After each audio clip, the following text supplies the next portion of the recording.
Champions ট্রফিতে আজকে নিউজিল্যান্ডের বিপক্ষে হারলে বাদ আবার জিতলে সেমিফাইনাল। হ্যাঁ, কথাটি সত্যি। কিভাবে চলুন কাহিনী শোনাই। তার জন্য চলুন এক নজরে দেখে নেই পয়েন্ট টেবিলটি। প্রথমেই দেখা যাচ্ছে টেবিলের 1 নম্বরে আছে ভারত, দ্বিতীয়তে আছে নিউজিল্যান্ড, তৃতীয়তে বাংলাদেশ, চতুর্থতে আছে পাকিস্তান। এর মধ্যে ভারত এবং পাকিস্তান 2টি ম্যাচ করে খেলে ফেলেছে। পাকিস্তান 2টি ম্যাচ হেরে গেছে বলে তারা বাদ হয়ে গেছে এমনটা ভাবার সুযোগ নেই। পাকিস্তানের ভাগ্য এখনো বেঁচে আছে বাংলাদেশের উপর, বাংলাদেশের ভাগ্যও বেঁচে আছে নিজেদের উপরেই। এক ম্যাচ খেলে বাংলাদেশের পয়েন্ট 0, নিউজিল্যান্ডের পয়েন্ট 2।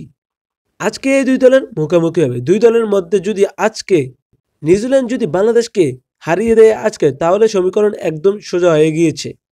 যদি বাংলাদেশ জিতে তাহলে কি হবে? তখন 2 ম্যাচ খেলে নিউজিল্যান্ডের পয়েন্ট হবে 2, বাংলাদেশের পয়েন্ট হবে 2, পাকিস্তানেরও থাকবে 0। তারপর বাংলাদেশের মুখোমুখি হবে পাকিস্তানের বিপক্ষে, নিউজিল্যান্ডের মুখোমুখি হবে ভারতের বিপক্ষে।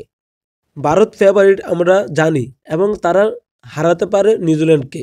যদি নিউজিল্যান্ডকে ভারত হারিয়ে দেয় তাহলে 3 ম্যাচ শেষে ভারতের পয়েন্ট থাকবে 6, নিউজিল্যান্ডের পয়েন্ট থাকবে 2। তারপর থাকবে বাংলাদেশ পাকিস্তানের ম্যাচ। বাংলাদেশ পাকিস্তান ম্যাচে যদি বাংলাদেশ জিতে যায় তাহলে তো সরাসরিভাবেই তারা সেমিফাইনালে চলে যাবে। যদি বাংলাদেশ না জিতে হেরে যায়, পাকিস্তান যদি জিতে যায় তাহলে কি হবে? তখন দেখা যাবে বাংলাদেশ, নিউজিল্যান্ড, পাকিস্তান 3 দলেরই পয়েন্ট থাকবে 2। 3 ম্যাচে 6 পয়েন্ট নিয়ে তো ভারত সেমিফাইনালে চলে গিয়েছেই। বাংলাদেশ যদি নিউজিল্যান্ডকে আজকে হারিয়ে দেয় তাহলে পয়েন্ট টেবিলে রান রেটের সংখ্যাটা একটু বাংলাদেশের বেশি থাকবে। তখন আসবে রান রেটের হিসাব। রান রেটের হিসাবে দেখা যাচ্ছে পাকিস্তানের সম্ভাবনা খুবই ক্ষীণ থাকবে। আসল খেলা হবে বাংলাদেশ এবং নিউজিল্যান্ডের রান রেটের উপর। রান রেটে যদি বাংলাদেশ তখন এগিয়ে থাকে তাহলে বাংলাদেশ এক ম্যাচ খেলেই সেমিফাইনাল খেলতে পারবে বাংলাদেশ। আশা করি বুঝতে পারছেন বিষয়গুলো।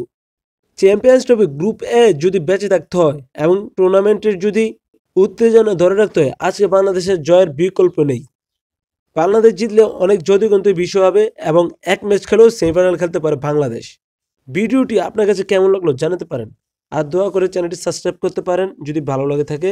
আর চ্যানেলটি ঘুরে দেখুন, আশা করি চ্যানেলটি আপনার ভালো লাগবে।